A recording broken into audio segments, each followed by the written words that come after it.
Turn in all receipts. In a previous job, we had two methods of purchasing, a credit card or a program called SAP.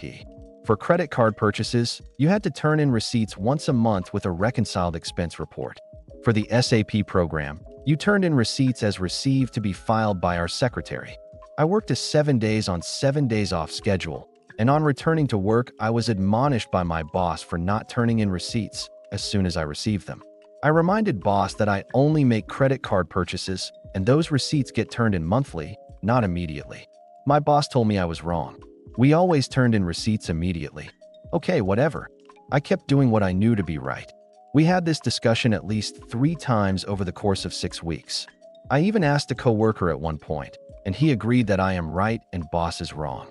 So I started making a copy of receipts when I got them and turned in the originals. Because the secretary worked at different locations, I rarely saw her. But when she got the first receipt, she put a note on it telling me you should not turn this in. It goes on an expense report. I left a note for her explaining boss's insistence that I turn in receipts immediately. Apparently, the secretary has stroke, I do not.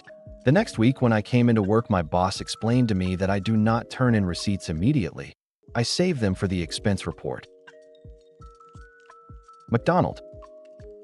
Was working at a McDonald's in France 14 years ago. They made me feel harassed by their rules, but they wouldn't follow them. Every 30 minutes you had to clean your hands. Everybody had to. The managers would never do it. I will wait in front of their office and ask them when they will do it, and as long as they don't do it, I won't work as I feel it's a dirty environment. It was literally wrote on the walls that even the managers had to do that. They were going nuts because I was doing that for everything. Cheese outside for more than the time it should, directly in the trash. They would go to take it back by themselves, salad, everything. Once the freezer malfunctioned and was in positive number, not freezing anymore. So I took the whole pack of meat, probably 200 or 300 patty, and drop it outside in the big trash. They want to take it back. That day I told them to send me home or I will sit in a corner as I refuse to cook that meat and kill people. I know I was overreacting, but they deserved all of that.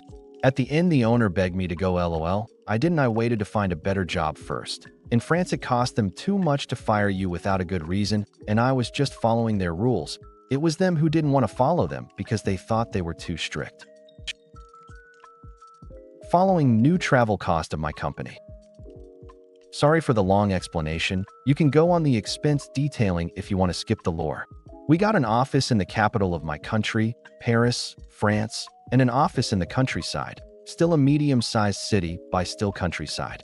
The company wanted to reduce travel fees for the employees. They made new rules allowing to be refunded for expense by using only one mode of transportation and no reimbursing parking fees anymore. This makes sense for Paris. This is utterly a nonsense rules in the countryside. I need to go each week to Paris. To reduce expense cost and gain a lot of time, I use my personal vehicle that I park on a parking and travel by train, then proceed to use metro to get to the office. This is an expense with parking and 2 modes of transportation, personal vehicle plus public transport.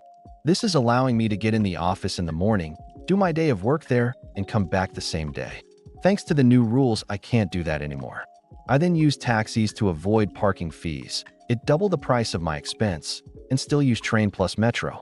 I receive an expense rejection because this is still 2 modes of transportation, taxi plus public transportation. Okay, I will follow the rules. I live in the countryside.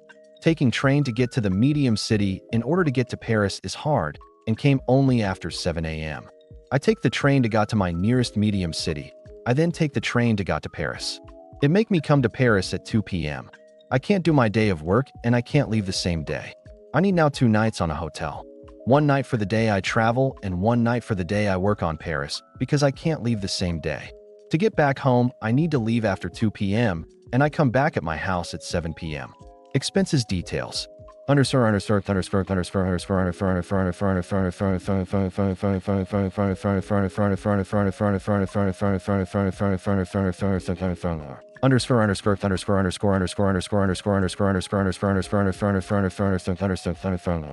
Before the rules, my expense was 12 from personal car, 30 of parking, 5 of metro, and 120 of train. 25 for a meal equals 192 of travel expense.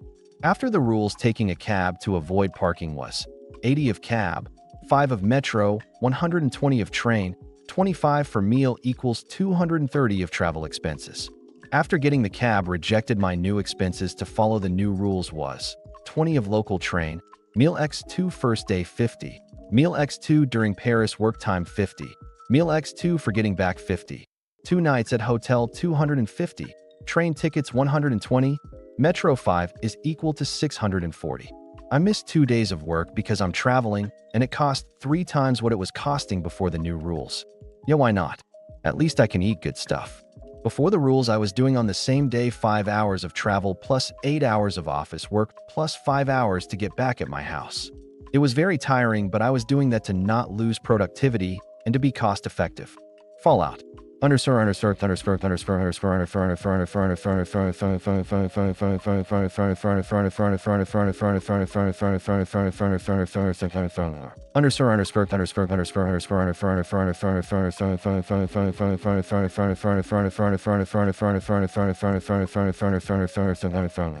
My productivity went down the drain because I lost 2 days of work per week due to travel time, and the cost of travel for my part exploded. There is no real comeback to that because I think overall they did manage to reduce expenses fees. As I said, it was something that made sense for Paris. Work wasn't done in time because of the lack of 2 days of work per week from my part. My manager, on a team of 3-person, had to go back coding and take some features to do because I had not enough time to do them anymore. Not working during my travel or not being able to work properly during my travel was legal. There were no possible outcome to force me to do what I did before. Even though they would make an exception for me, I had enough of their policies to not get back to what I did before and would not allow me to do another 18 hours of work 1 day per week.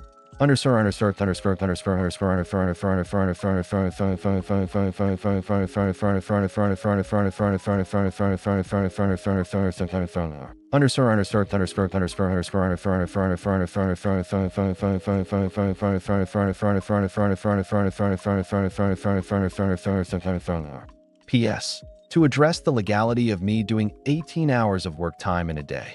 My contract allowed me to fully manage the quantity of work hours I needed per week to do my work. To make a day billable, I needed to do at least 1 hour of work in the day. I was fully in control of my schedule. The only requirement was to do the work I was provided corresponding to 40 hours of workload per week. The reason I was going 1 day per week at Paris was because I was in the union and I needed to be physically there to discuss a lot of things with the employer and employees. Because the train I took was early and the train back was late, I was able to sleep most of the travel time. As I loved my job and my project, I wasn't putting that much of a drain, psychologically and physically, by doing that.